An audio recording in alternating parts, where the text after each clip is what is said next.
Welcome. If you want to enter split screen in your Samsung Galaxy Fold 2, for the first you have to open that apps that you are going to use. So in my case I will go for the Google Chrome,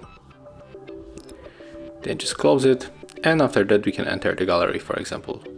Right now we have to make the gesture to open the background apps, and here we have to tap on the icon of the application and select open in the split screen view.